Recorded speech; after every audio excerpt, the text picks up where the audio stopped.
This is an exclusive excerpt from the Stuff File program with Peter Anthony Holder. Emmy Award winner Jeff Margolis is one of the most successful live TV event directors and producers of all time. And he has just come out with his memoir entitled, We're Live in 5, My Extraordinary Life in Television.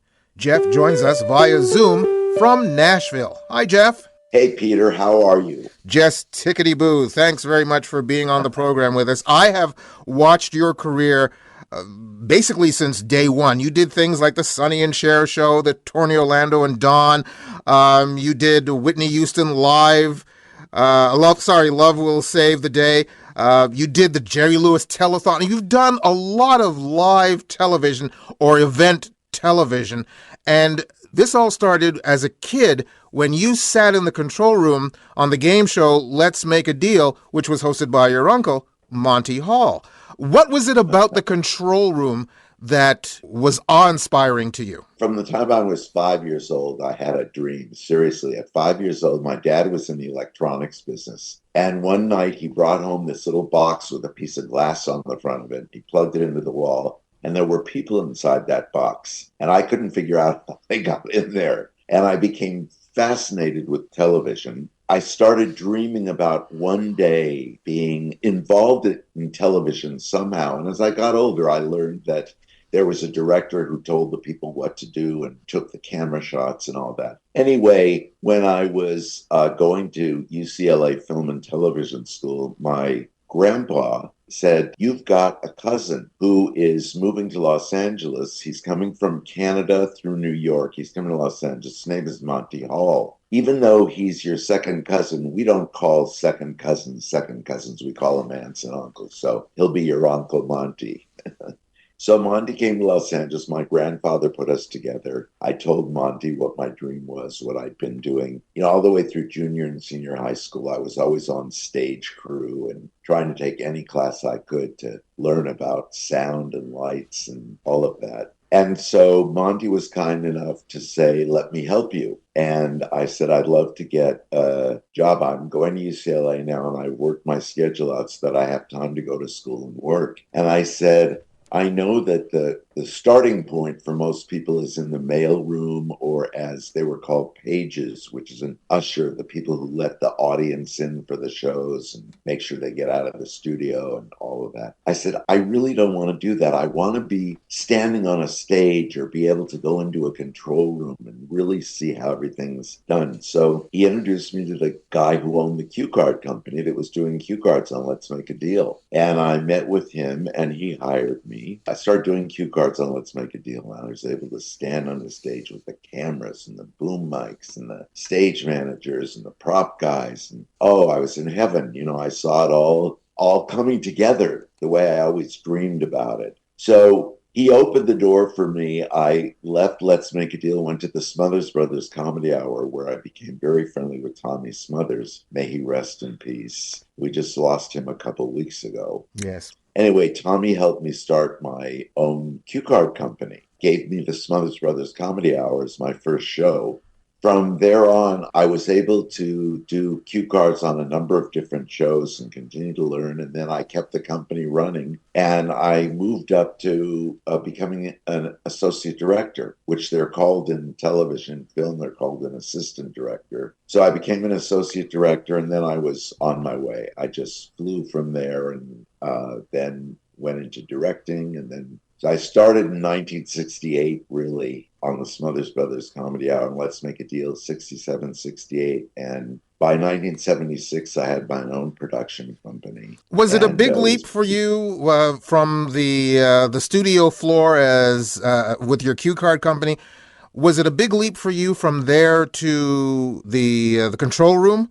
Not really. I had spent so much time in the control room, and I used to ask, even though I was only doing cue cards, I used to ask if I could wear a headset, which I would plug into. The cameraman that I was standing next to was always kind enough to let me plug in and listen to what was going on. So I listened and I learned over the headset. And then sometimes I would work it out so that I didn't have to be on the floor during a certain segment of the show, that I could go up into the control room and sit behind the director and watch what was going on. And so I was really determined to continue to move and to get to where I wanted to get as soon as I could get there. And, I'll tell you, sometimes you get unbelievable opportunities like Monty gave me, but you got to have the talent to back it up because, people can tell whether you're into it for the right reasons or whether you're just into it for the glory. And you don't make it very far if that's the case. So you need to have the talent to back it up when you get the opportunity, which I did. And I knew that I had the talent. I was very musical as a kid. I played the piano, I played the guitar, I played the flute. I love music. My dad had a record collection with Frank Sinatra and Dean Martin and Ella Fitzgerald and Tony Bennett. And, music was in my life. Anyway, I want to say it probably came a little bit easier to me to understand everything that was going on as I started to listen and learn. So it was not difficult making the transitions. Well, with your uncle on camera as a host of Let's Make a Deal, and also with your interest in music and the fact that you could play instruments, was there ever an idea that you would be in front of the camera and not behind the camera when you were growing up? Or was that always a Never, situation where you wanted to be a director? never wanted to be in front of the camera. Always wanted to be behind. And Monty was kind enough, I did Let's Make a Deal for a very short amount of time. And the guy who owned the cue card company, on the days I wasn't doing Let's Make a Deal, when I wasn't going to school, he put me on the Smothers Brothers Comedy Hour, which had just started as well, which is where I met Tommy. I told Monty that I had this opportunity to be on a music variety show, which was really what I wanted to do. And, Monty and I gave each other a hug and a kiss. And he said, good luck. I'll see you in the hallways. And if you ever need anything, call me and I'll see you at Grandpa's house for dinner.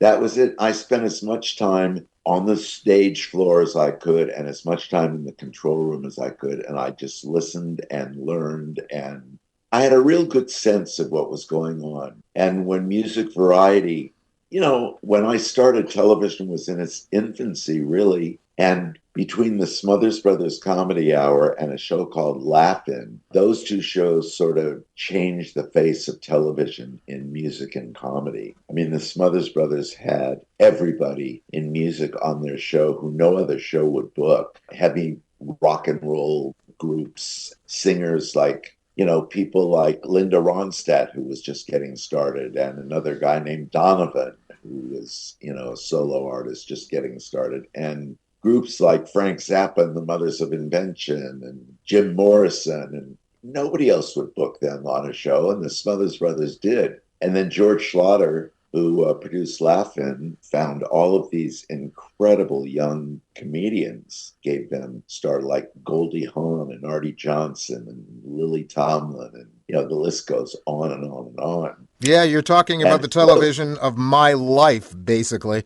But I gotta ask you, in writing this book, We're Live in Five, My Extraordinary Life in Television, you've done so many things. And the ones that really catch my eye are when you did the Academy Awards and also the Emmy Awards, because those are juggernaut shows to produce each and every year.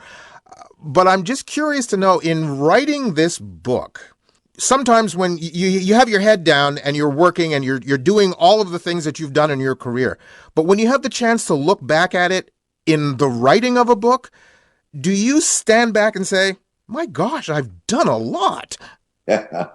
I did. The book is 50 years of my career. And as I started writing the book and putting it together and looking at my list of credits and my bio and everything, I thought, some of the shows I looked at, I said, oh my God, did I do that?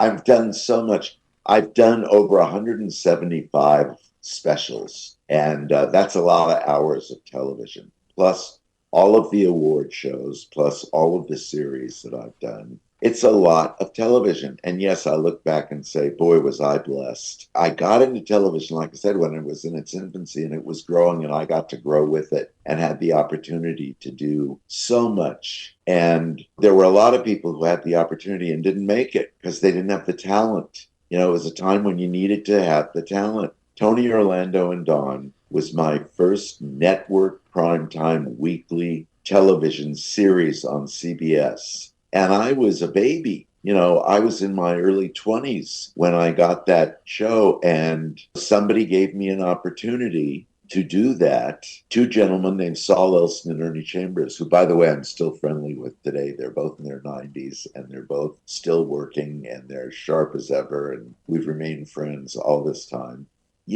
A network primetime weekly series on CBS, you better be, on the top of your game, and you better have the talent to corral all those people, talent plus the crew, plus the production staff. You're in charge. You better have the ability to keep it all together. Have you enjoyed the advent in the advantages or the growing technology? I mean, if you go back to when you first began, if you had then what you have now, as far as production capabilities are concerned, who knows what you could have done even then? Right, right. Well, listen, you've got to read the book because you'll see I talk about the changes that take place. And of course, I've slowed down a little bit. I took over 3 years to write the book. And during that 3 year period of time, I actually turned down uh, directing, being asked to produce or direct or both certain shows because the book was really important to me. And I had moved to Nashville and I really wanted to do this. So I saw a lot of the changes in technology that were taking place during that period of time when I chose to write the book. And it's fascinating to me how in the 2000s, things started to change like they changed in the 1970s when all the changes were. And it was more with the technology, all the things you could do. My son is a camera operator and a director. And sometimes he does he does camera on some of these music award shows. I did the American Music Awards for 26 years. And it was such a great experience for me to be able to do that. And I was able to try new things. And every time there was a new piece of technical equipment, I was able to try that. But since the 2000s, I mean, there's a new piece of technical equipment that comes out every day. A show like Dancing with the Stars, for example, has 14 cameras on it, 15 cameras to shoot Dancing with the Stars. In the 70s and 80s, if I had done that show, I would have been given 4 cameras. That would have been it. And you made it work with 4 cameras. Now, the luxury of having all of these cameras that do all of these different types of things that make the show look richer, make it more interesting to the audience because you can see so much more. You can get in, when a camera operator takes a steady cam shot. Do you know what a steady cam is, Absolutely, of yes. course. Yes. I'm sure your audience does as well. But you take a steady cam and you move around a couple dancing and you get to see their faces, and you see the tension in their faces and the memory of remembering the steps. And is so much more interesting than just seeing a head-on, head-to-toe shot of the two of them dancing. So all of this enhancement of technology has been so wonderful. We had it, but not nearly, what has happened now. I think the most cameras I ever had was on the Academy Awards, which was the biggest entertainment special award show on television. And I had to beg to get 14 or 15 cameras for that show. And, the Academy Awards is quite a bit bigger than Dancing with the Stars. I'm not putting Dancing with the Stars down in any way at all. I love that show, and I think it's very well done, and I love watching it, and I think it's very entertaining.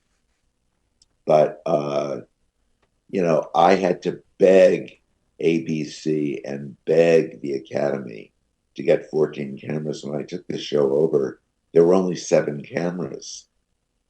And within a couple of years, I had 14 cameras. And it just gave me an opportunity to do so much more directorially because I didn't have to worry about breaking 5 cameras away in the middle of a musical number to be sure to get the upcoming shot of the nominees that were being announced in the next award category. Do you know what I'm Yep, saying? I know exactly what you're saying, and I think we watched it the other night in just recently with the Emmys that took place. You could see uh, exactly how they were doing things and why they were doing things the way they were doing it for that and any Right. other live show that comes along. But I got to ask one last question because we're just running out of time here. Oh, You I'm you sorry. mentioned you know it's no don't be sorry at all.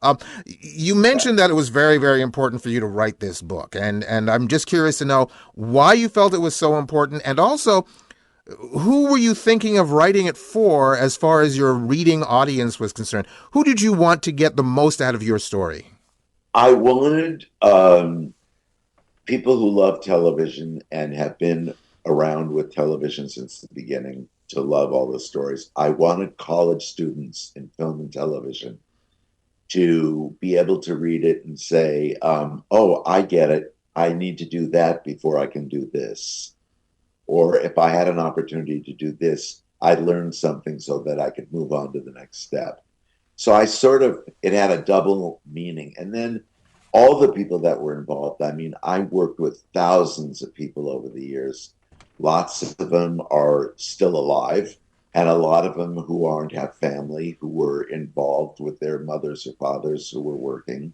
And it's just a good read for anybody who's not involved in television. I didn't want to do a kiss and tell book.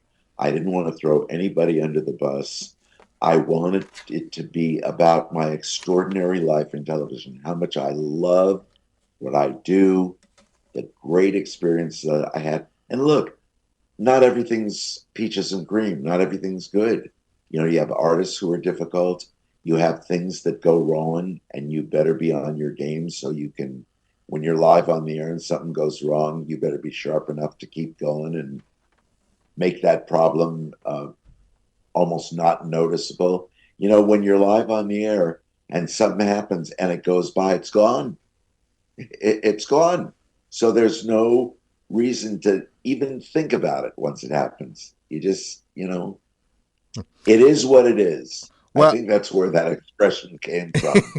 you've had an amazing, extraordinary career. I mean, the word "extraordinary" is right there in the subtitle. We're live in five: My Extraordinary Life in Television. Again, one quick question. Sure, sure. You started off with a company that made cue cards. And I already asked Correct. about the technology that has changed in television since the time you started. Are you surprised that, in some regards, I think of Seth Meyers' show, for instance, or I think of Saturday Night Live, that cue cards are still around and that people aren't using teleprompters or the like?